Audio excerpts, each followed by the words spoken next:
We are going to tell you a little bit more about this important and emerging issue called Mycoplasma genitalium, which is a sexually transmitted infection that can be acquired by both males and females. This is a very new and important topic in our world today. Mycoplasma genitalium is a bacterium belonging to the class Mollicutes.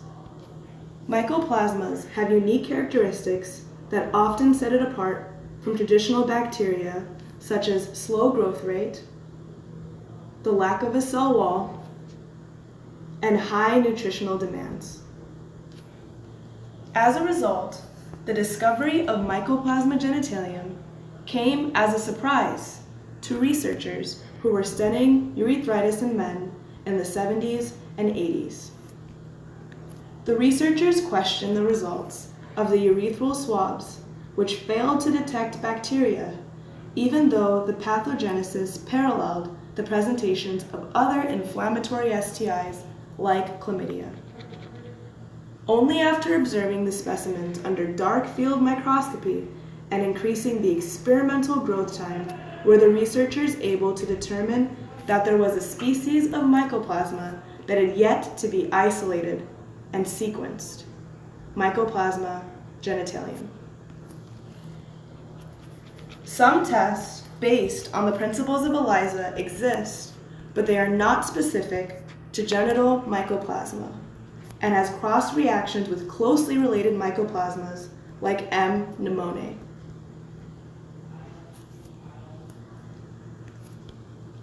The infection starts when the pathogen's adherence proteins, MGPA, attaches to a receptor on the surface of the host cell, thus invade the cell and starts causing infection.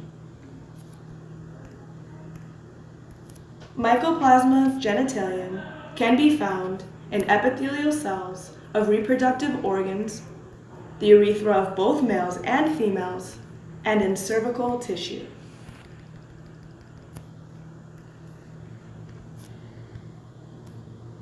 When infected with Mycoplasma genitalium, the immune response activates various inflammatory responses from a number of leukocytes, including neutrophils, monocytes, and macrophages. With various immune cells inducing an inflammatory response, it creates an incredibly hot microenvironment involving the epithelial cells infected as well as the recruited leukocytes. The first cells of the immune system to encounter the bacteria are leukocytes, and due to Mycoplasma genitalium's ability to induce a pro-inflammatory response, it recruits macrophages and monocytes to the site of infection.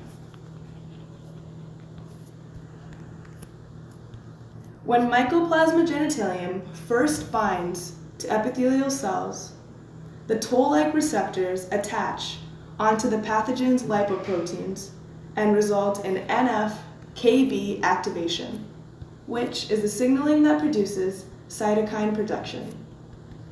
These cytokines help signal the recruitment of leukocytes.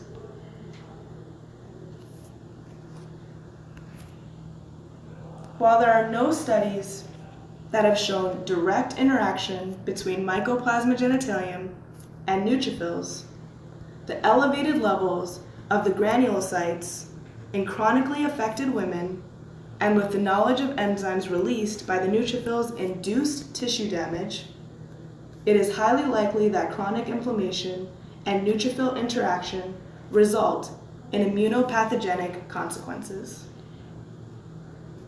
Interactions between Mycoplasma genitalium, macrophages, and monocytes also result in the activation of pro-inflammatory cytokines. This confirms that exposure of the bacteria to various leukocytes results in pro-inflammatory responses, although more studies are required to actually understand the full purpose of leukocytes during Mycoplasma genitalium infection. The symptoms developed by Mycoplasma genitalium can vary depending on the sex of the host. Symptoms in men include discharge from the penis, along with a stinging sensation while passing urine due to inflammation of the urethra. While in women, symptoms generally occur in the pelvic region, including pain, abnormal discharge from the vagina, and inflamed cervix. Due to these symptoms being so similar to other well-known STIs, Mycoplasma genitalium is often mistaken for chlamydia and gonorrhea.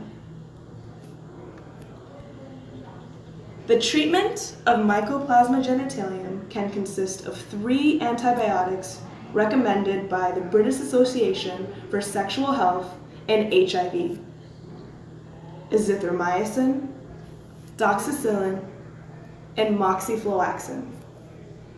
People taking these prescriptive drugs should avoid sexual contact for about 5 weeks. However, a recent study shows that 1 gram of azithromycin is more effective than a 7-day regimen of doxycycline.